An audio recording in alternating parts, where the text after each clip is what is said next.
O programa a seguir tem classificação indicativa livre.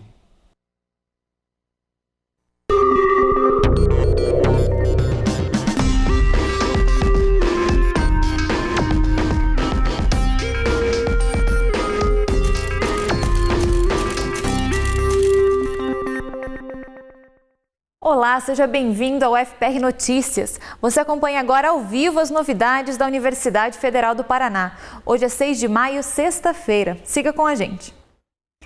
A equipe de karatê da UFPR vai viajar. Isso porque 2 dos alunos do grupo vão representar a universidade no Campeonato Brasileiro, lá em Manaus. O dia 9 de junho está marcado e sublinhado na agenda de Eduardo e Antônio. Essa é a data em que os atletas vão participar do Brasileiro de Lutas da Liga do Desporto Universitário. O campeonato servirá também como seletiva para o Mundial, realizado em agosto na cidade de Braga, lá em Portugal. Por enquanto, o foco é aqui, na disputa do Brasil. E por falar em foco... Tem um ditado muito forte que chama do osso shinobu, em japonês chama suportar a pressão. Então a gente aplica isso para fora, porque é muita coisa para a gente conciliar trabalho, estudo, faculdade. Então o cansaço é muito forte, a pressão psicológica, a quantidade de deveres que a gente tem para fazer é muito grande. Então a gente tem que ter fibra para conseguir conciliar tudo isso e com aquela filosofia de suportar. Apesar de ser forte, a gente tem que ser mais forte que a pressão do adversário. Então a gente leva isso para fora do dojo mesmo que tenha uma diversidade muito grande, a gente tem que levar para colocar nosso espírito em campo e representar com mais força ainda. Os treinos são literalmente uma luta diária. Frente a frente, para ajustar todas as técnicas, Antônio e Eduardo vão tendo uma ideia de como será se enfrentar no campeonato na modalidade de formas. Além dela, tem também a luta propriamente dita. E aí, um poderá torcer pelo outro, já que eles estão em categorias diferentes. Tem o kata e o kumite. O kata são as formas, são movimentos imaginários assim. O sujeito, o atleta, ele acaba, imaginando que tem vários adversários em sua volta, ele acaba desempenhando e apresentando várias técnicas de defesa, ataques, chutes, saltos. E o kumite, que é dividido também o campeonato, tem essa categoria. O kumite é a luta propriamente dita. Os atletas disputam, lutam e tal, tem árbitros em volta, uma quadra que vão definir daí qual vai lutar melhor, quem vai ganhar por pontos. Agora, mesmo que o karatê ensine a disciplina e a calma, principalmente na hora da luta, não dá para negar que a expectativa é grande. Eu tô treinando firme, faz já alguns meses, desde quando eu fiquei sabendo dessa seletiva. Faço engenharia química, estou no segundo período. Conciliar tá difícil, mas é uma preparação para o futuro, né? Eu vou chegar mais condicionado para qualquer coisa que vier. E eu tô dando conta de tudo, graças a Deus, e é isso. E no final do treino, kimono suado e sensação de dever cumprido. Vale até tirar uma foto, um registro de uma equipe unida que vai torcer e muito para os nossos karatecas. Faleceu na tarde de ontem o professor João José Bigarella, que lecionou por mais de 30 anos no Departamento de Geologia da UFPR. O professor Bigarella foi um dos mais importantes geólogos brasileiros e faleceu nesta quinta-feira aos 92 anos. Durante toda a vida teve o nome envolvido no ambientalismo do país e lutou pela preservação do Parque Iguaçu com a erradicação da Estrada do Colono e pela preservação da Mata Atlântica. O novo prédio de Ciências da Terra já leva o nome do professor Bigarella como uma homenagem da universidade aos seus feitos. Quase 3 anos após o falecimento de Carlos Antunes dos Santos, o ex-reitor da Universidade Federal do Paraná continua a ser lembrado e admirado pela comunidade acadêmica. Professor com currículo extenso e uma dedicação única ao UFPR, Carlos Antunes dos Santos começou a carreira como professor do Departamento de História e chegou a secretário da Educação Superior no Ministério da Educação. Eu acho que ele, em todos os cargos que passou, desde no programa de pós-graduação de História, deixou diversos discípulos e seguidores, muitas publicações muito interessantes, algumas linhas de pesquisa que ainda hoje tem uma produção intensa. Ele foi pró-reitor também, teve a oportunidade de apoiar toda a área de pesquisa e pós-graduação da universidade, foi diretor aqui do setor de Ciências Humanas, mais tarde reitor da universidade. Então eu acho que em todos os cargos que ele passou, ele deu uma excelente contribuição como gestor na área acadêmica, mas como professor e pesquisador, além de ser imortal. Ele era membro da Academia Paranaense de Letras. Então, eu acho que é uma vida coroada de muito trabalho, deixou um legado valoroso e merece todo o nosso reconhecimento. Por todo esse legado deixado por Antunes, é que a universidade homenageou o professor com o título de emérito, que é concedido aos membros da comunidade acadêmica que se destacaram no exercício da atividade universitária. Uma personalidade muito marcante no estado do Paraná e que foi a primeira homenagem que nós fizemos com a Comenda Vitor Ferreira do Amaral.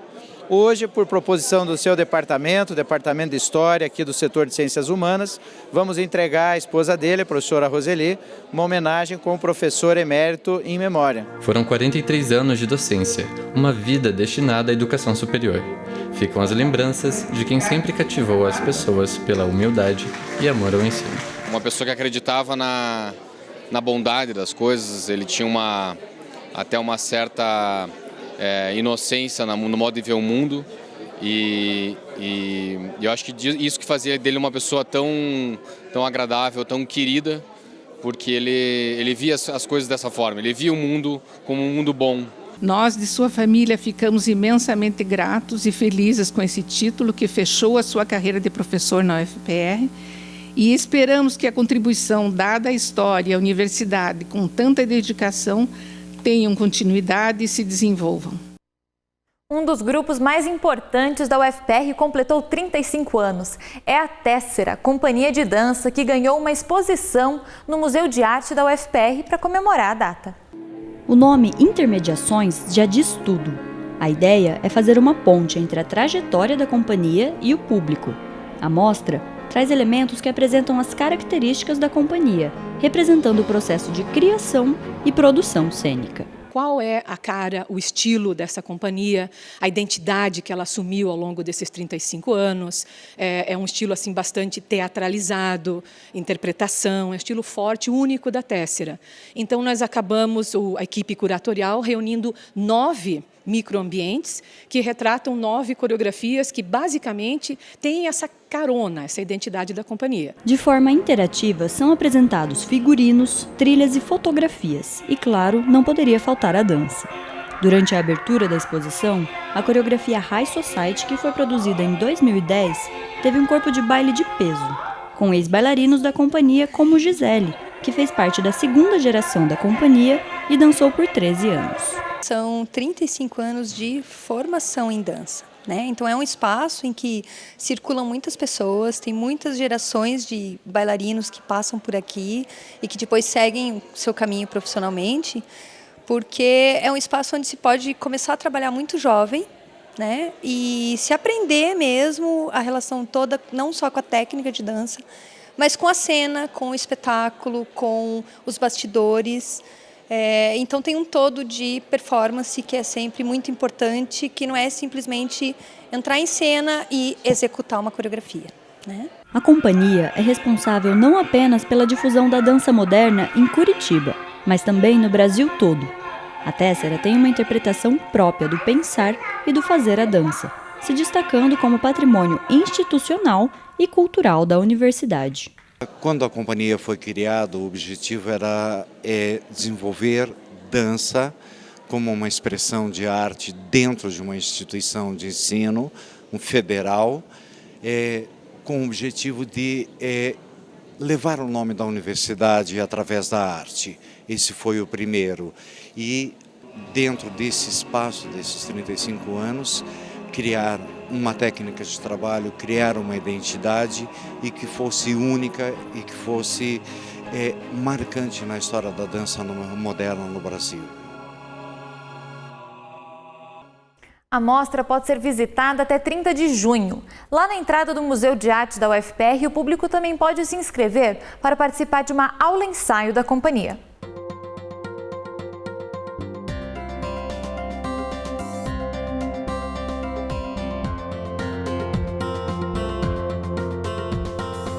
Hoje, o tempo fica quente e instável por causa de ventos quentes vindos do norte do país. Por isso, chove em todo o estado.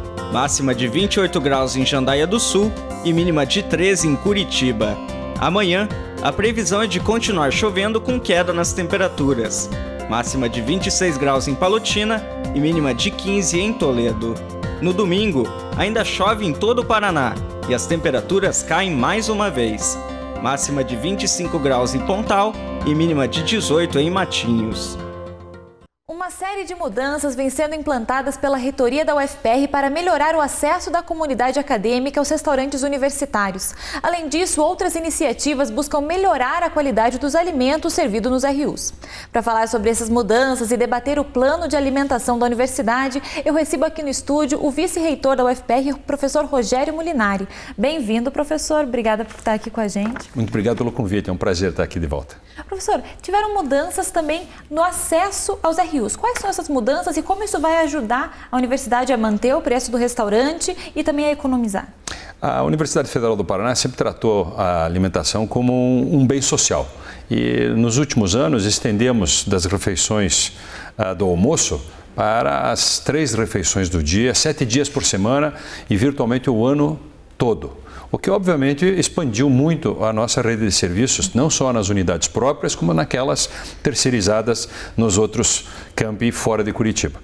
Mas a universidade também tratou este bem social que é a alimentação, que é um item para a saúde, com, eu diria, bom senso e boa fé, no sentido de que o controle sempre foi muito suave. A comunidade tinha acesso, eu diria, com certa liberalidade. Infelizmente, o que aconteceu ao longo do tempo é que outras pessoas, muitas vezes de fora da comunidade universitária, acabaram se apropriando dessa boa-fé e vários estudos detectaram que membros da comunidade externa da universidade, do entorno, por vezes até aparentados de membros da comunidade interna, passaram a se alimentar. E eu consigo compreender isso numa época de dificuldade, numa época de alta demanda por recursos, de desemprego, que isso de fato possa acontecer. Mas, lamentavelmente, isso consome recursos da nossa comunidade interna, do nosso estudante, do nosso servidor técnico administrativo, servidor docente e também de terceirizados. É importante registrar que os servidores detêm um quantitativo de recurso no seu salário, como vale alimentação, como um item social para compensar as suas despesas. E, portanto,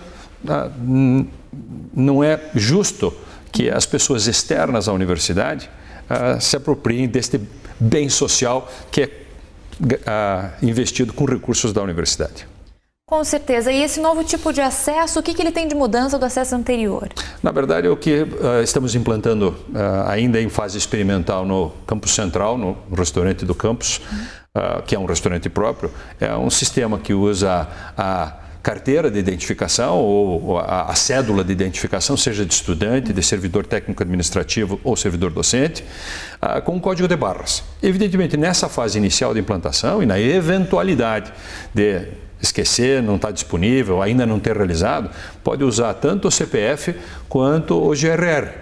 O sistema é bastante simples, porque ele faz a leitura do código de barra e se a carteirinha não tem o código de barra, a adição de uma tarja colada vai resolver esse problema de imediato.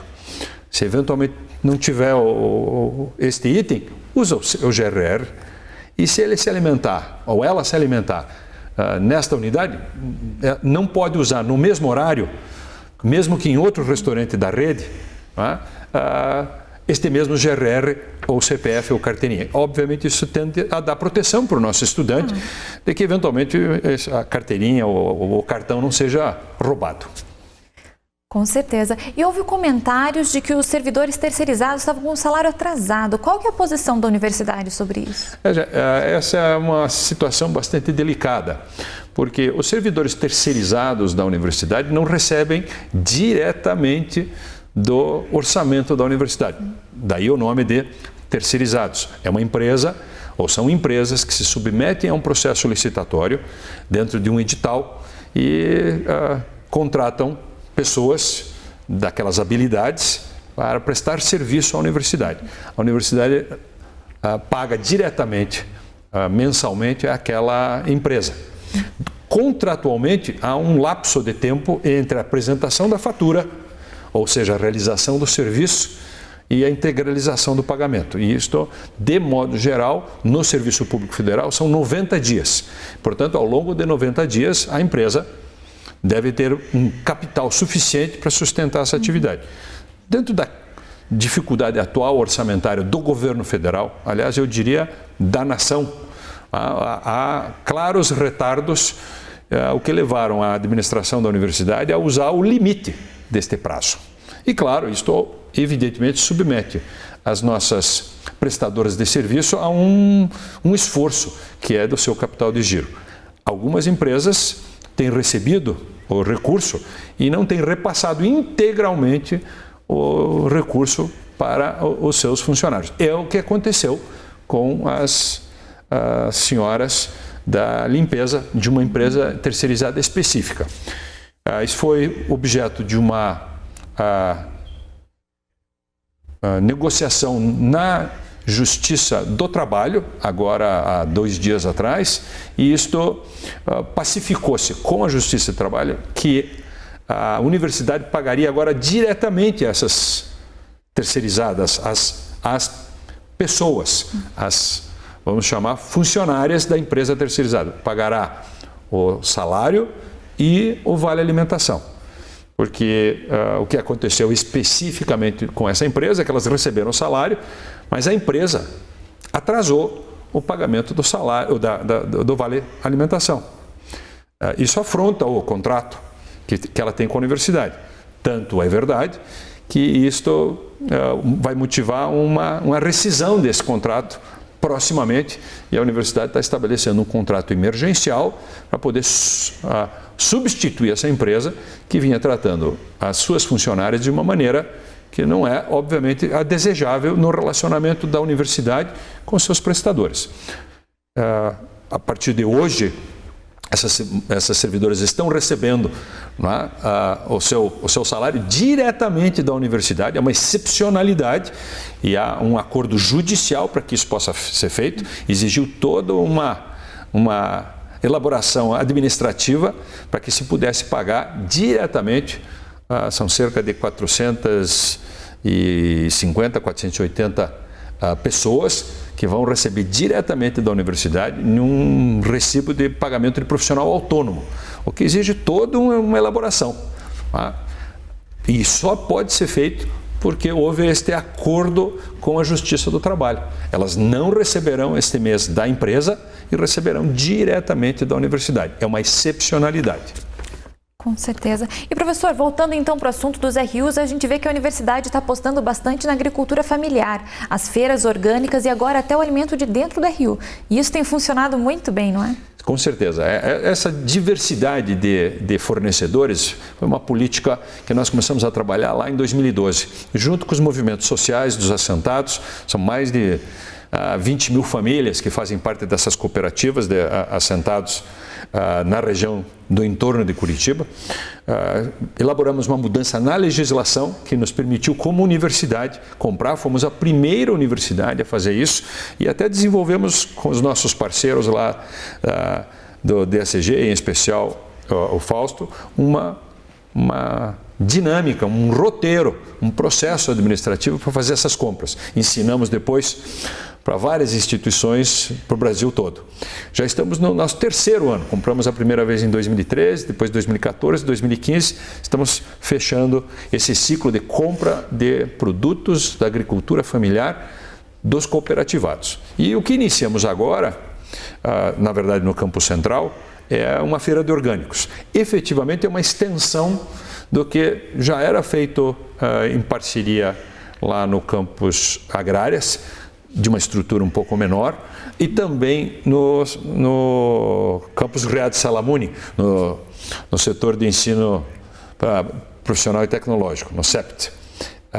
Agora temos um programa um pouco mais abrangente, envolvemos mais estudantes, envolvemos mais recursos para fazer visita de orientação e de certificação para os agricultores, e a parceria com o professor Luciano de Almeida lá das agrárias ficou muito interessante.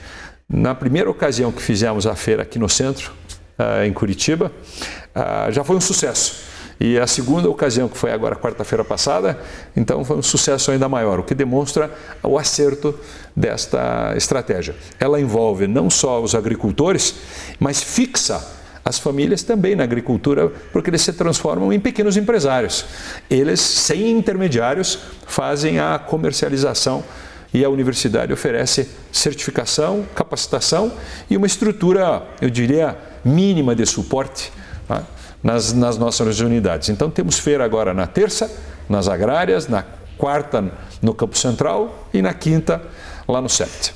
Muito bacana a iniciativa. Obrigada, professor, pela tua presença. E o UFPR Notícia de hoje fica por aqui.